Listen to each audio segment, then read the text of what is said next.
जय श्री कृष्ण। आज जानकारी लेकर आए इस विषय के ऊपर, जैसे कि बहुत सारे लोग साधना के क्षेत्र में नए नए आए हैं।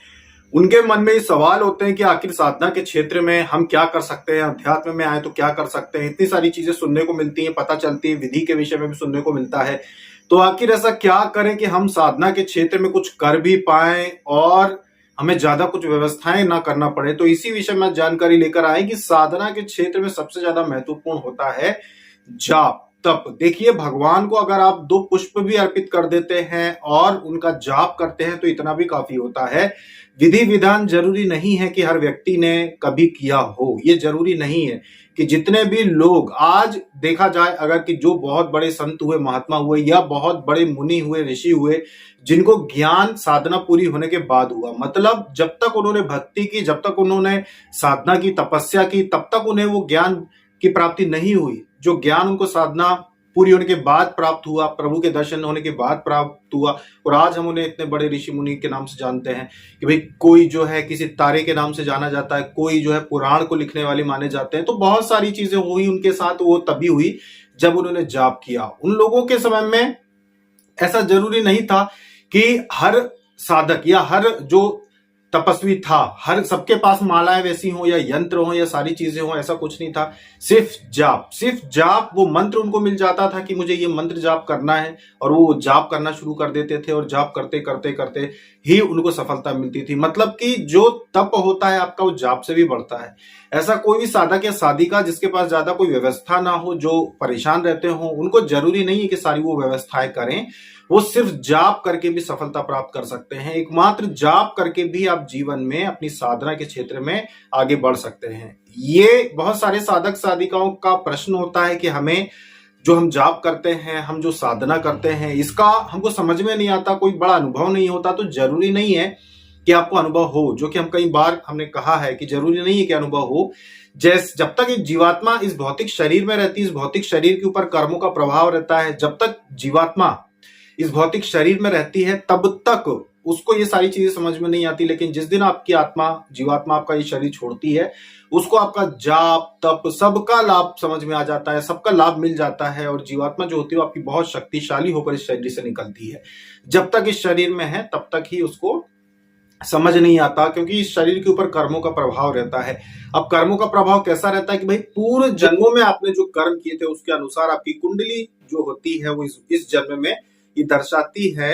आंशिक, पूर्ण रूप से जो सही कुंडली है अगर वो नहीं बना पाता है कोई, तो उसमें सब कुछ बातें वो नहीं बता पाते, समझा पाते। लेकिन आंशिक रूप से अगर देखा जाए कि अगर कुछ बातें कुंडली की सत्य होती हैं, तो कुछ चीजें ऐसी होती हैं, कुछ कष्ट ऐसे होते हैं कर्म फल भोगने के लिए जो कि आते हैं, ये होते हैं अपने कर्मों की वजह से। और कुछ कष्ट जीवन में ऐसे भी आते हैं जिनका अपने कर्मों से कोई लेना देना नहीं होता, जो दूसरों के कर्मों की वजह से भी भोगना पड़ता है। जैसे कहते हैं ना कि गलत संगति जो करता है उसको कष्ट उठाना पड़ता है, वैसा ही गलत लोगों के साथ रहने पे या उनके संपर्क में रहने पर भी लोगों को कष्ट उठाना पड़ता है। तो कई बार वो दुखी होकर ये सोचते हैं कि जरूर मैंने कोई ऐसे कर्म किए होंगे गलत पूर्व जन्मों में जो मुझे ये कष्ट भोगने को मिल रहे हैं, पर ऐसा नहीं होता।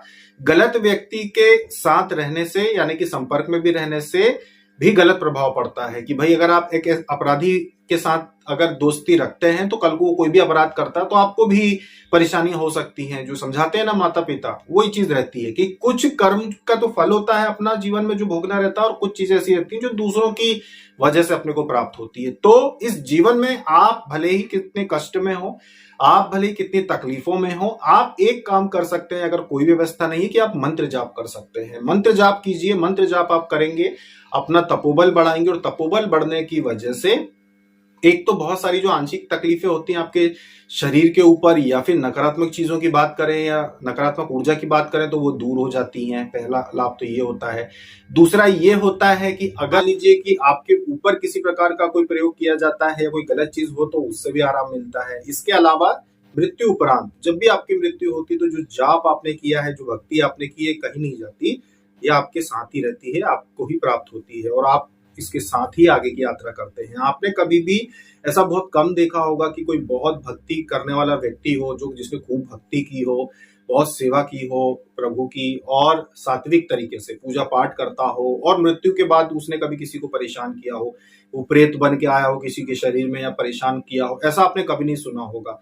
आपने ऐसे ही लोगों को प्रेत योनि में देखा होगा जो सात्विक मार्ग पे नहीं चलते थे, मतलब कि जो भक्ति तो करते थे, खूब भक्ति करी होगी, सब कुछ किया होगा, लेकिन मांसाहारी होंगे या फिर वो जैसे कि नशा करते हैं वैसे नशा करते होंगे, मतलब सात्विक से हटकर जो मार्ग अपनाते हैं, फिर भले ही वो बड़ी बड़ी भक्ति क्यों ना की हुई उन्होंने, उनको भी आपने देखा होगा प्रेत योनि में। जैसे आपने देखा ना कुछ लोगों के ऊपर बोलते हैं कि भाई आपके ऊपर तो कोई अघोरी जैसा कोई है या कोई साधु जैसा कोई है, लेकिन वो उसके पहनावा ऐसा दिख रहा है जैसे कि वो अघोरी तरह का हो, मतलब अघोरी हो है ऐसा नहीं, पर उस तरह का दिख रहा है, पर साधक दिख रहा है, पर ये प्रेत योनि में है। तो उसका कारण वही रहता है कि उनका मार्ग सात्विक ना होने की वजह से प्रेत योनि में चले जाते हैं। नहीं तो सात्विक तरीकों से सात्विक पूजन सामग्री का उपयोग करके अपने घर में ही उपस्थित भोग प्रसाद भगवान को चढ़ा के, फूल धूप चढ़ा के भी आप अगर भक्ति करते हो तो ये सात्विक माना जाता है, ये सात्विक है और इसकी जो परिणाम होते हैं वो हमेशा अच्छे होते हैं। कभी प्रेत योनि में नहीं जाते। जो अपने घर में जो लोग भक्ति करते हैं, जो लोग प्रभु को सात्विक प्रसाद चढ़ा के, वो कभी प्रेत योनि में नहीं जाते, उनकी भक्ति शुद्ध होती है, पवित्र होती है। इसीलिए घर में रहकर सात्विक सामग्रियों से पूजन करना चाहिए। तो आप सभी जो साधक साधिकाएं अभी नवरात्रि में साधना करने वाले हैं, भले ही आप ज्यादा कुछ ना करो, आप जाप करो, भजन चलाओ घर में, और स्तोत्र चालीसा जो भी पाठ हो वो आप 9 दिन करो। जो साधना नहीं कर रहे हैं वो स्तोत्र पढ़ो, चालीसा पढ़ो रोज।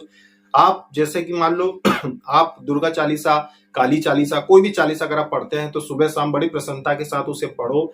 जब ना पढ़ रहे हो तो आप उसे भजन के रूप में चलाओ। इस तरह से आप अपने नवरात्रि के दिन बिता सकते हैं। इससे भी तपोबल बढ़ता है। तपोबल बहुत सारी चीजों से बढ़ता है, तो इससे भी तपोबल बढ़ेगा। आप चालीसा भी पढ़ ली, कुछ नहीं कर सकते तो ये करो। जिन लोगों को सामग्री नहीं पहुंच पाई है, क्योंकि नहीं बहुत सारे लोगों को नहीं पहुंची सामग्रियां, तो आप संकल्प लेके साधना शुरू कर देना।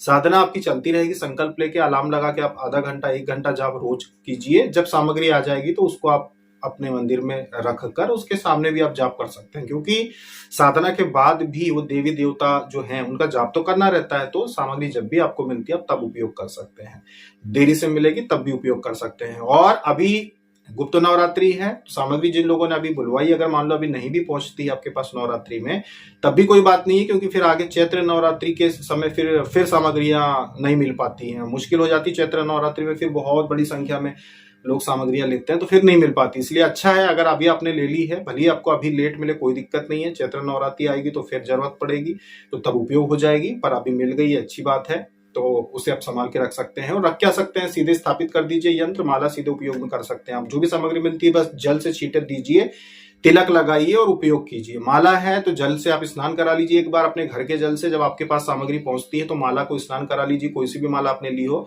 स्नान करा के और उसको भी तिलक लगाइए अपने हाथ से, प्रणाम करके आप जाप शुरू कर सकते हैं उस माला से, कोई दिक्कत नहीं है। तो ये थी जानकारी नवरात्रि के ऊपर कि नवरात्रि में आप लोग साधना बहुत साधारण तरीके से भी कर सकते हैं, स्तोत्र चालीसा पढ़ के भी आप कर सकते हैं, और अपने जो भी आप भक्ति करते हो सात्विक तरीके से उस पर विश्वास रखो, ये कहीं नहीं जाती है, आपके साथ ही रहती है। अभी तक के लिए इतना ही। जय श्री कृष्ण।